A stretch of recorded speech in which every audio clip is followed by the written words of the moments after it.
En aquel tiempo dijo Jesús a los judíos: en verdad os digo, quien guarda mi palabra no verá la muerte para siempre. Los judíos le dijeron: ahora vemos claro que estás endemoniado. Abraham murió, los profetas también, y tú dices: quien guarde mi palabra no gustará la muerte para siempre. ¿Eres tú más que nuestro padre Abraham, que murió? También los profetas murieron. ¿Por quién te tienes? Jesús contestó: si yo me glorificara a mí mismo, mi gloria no valdría nada. El que me glorifica es mi Padre, de quien vosotros decís es nuestro Dios, aunque no lo conocéis. Yo sí lo conozco, y si dijera no lo conozco, sería como vosotros un embustero. Pero yo lo conozco y guardo su palabra. Abraham, vuestro padre, saltaba de gozo pensando ver mi día. Lo vio y se llenó de alegría. Los judíos le dijeron: ¿no tienes todavía 50 años y has visto a Abraham? Jesús les dijo: en verdad os digo, antes de que Abraham existiera, yo soy. Entonces cogieron piedras para tirárselas, pero Jesús se escondió y salió del templo. Palabra del Señor. Una vez más, un relato de la polémica de Jesús con sus enemigos tradicionales, los sacerdotes, los fariseos, un sector del pueblo judío.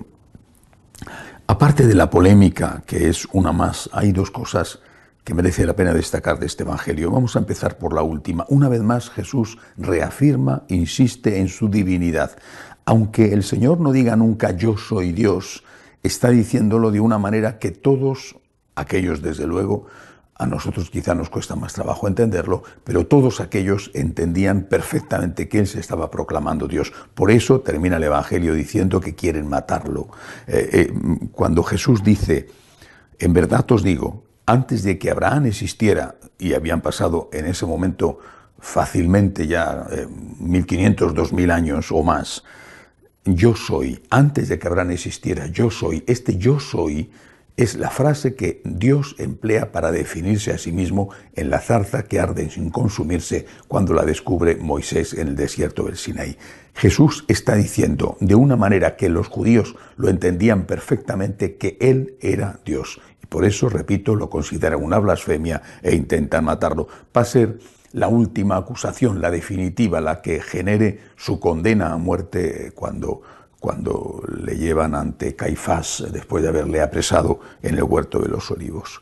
Ahora, en el principio de esta discusión, Jesús dice una frase que merece la pena destacar también. En verdad os digo, quien guarda mi palabra no verá la muerte para siempre. ¿Qué significa que no verá la muerte para siempre? Pues que aunque haya muerto, vivirá eternamente, resucitará y resucitará a la vida. También el que no guarda su palabra va a resucitar, pero va a resucitar a la muerte.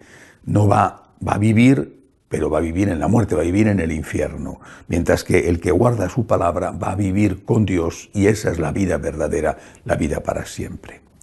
¿Por qué es importante esta frase? Porque cuando Lutero va a extrapolar una frase de la carta de San Pablo a los romanos, en la cual se afirma, repito, extrapolada y mal entendida, que la fe basta para salvarse, Lutero establece que las buenas obras no son necesarias. Basta la fe, y además basta la fe nominal, basta la fe pronunciada o la fe sentida. Mientras que el apóstol Santiago, el considerado Santiago el Menor, obispo de Jerusalén, insiste en que la fe sin obras es una fe muerta. Pero al margen de lo que diga San Pablo o de lo que diga Santiago, está lo que dice Jesucristo, que es la base y la raíz de todo. Y Jesucristo deja bien claro, reiteradamente, no solo en esta frase que aparece en el Evangelio de hoy, que sin obras la fe no existe, la fe está muerta, la fe es falsa, la fe es hipocresía o la fe es simplemente palabrería. El que guarda mi palabra es el que vivirá para siempre. Claro que hace falta creer en Él, y eso es un don del Señor, porque la fe es un don. Pero además de creer, hay que intentar vivir como Él nos ha enseñado. Una fe sin obras es como si una persona le dice a otra que le quiere, pero después su comportamiento no tiene nada que ver con eso. Le puede decir el esposo a la esposa que la quiere mucho y luego la pega. o luego se gasta el dinero del trabajo en alcohol, o luego le es infiel. Oye, vamos a ver, te agradezco tus palabras, pero demuéstramelo con obras. Sin obras, tus palabras incluso me ofenden.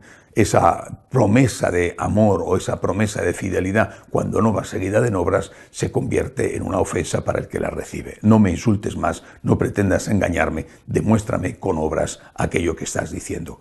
Es verdad, permanece siempre el hecho de que somos pecadores, pero esta realidad de nuestro pecado, realidad terrible, trágica, cotidiana de nuestro pecado, esta realidad se puede transformar en un deseo, con obras también, de que no sea así. Es decir, el pecador quiere dejar de ser pecador. Señor, yo creo en ti y yo quiero amarte. Por desgracia, soy un pecador, todos los días tengo que pedirte 70 veces 7 perdón.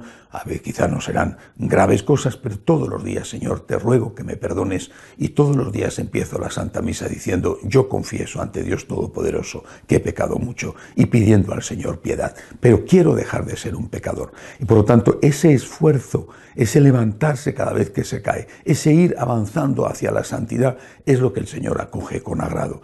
Lo que no puede ser es que nos instalemos en el pecado sin deseo de cambio y encima considerando que por el hecho de tener fe en Dios ya estamos santificados, ya estamos justificados. La fe sin obras es una fe muerta, no lo olvidemos.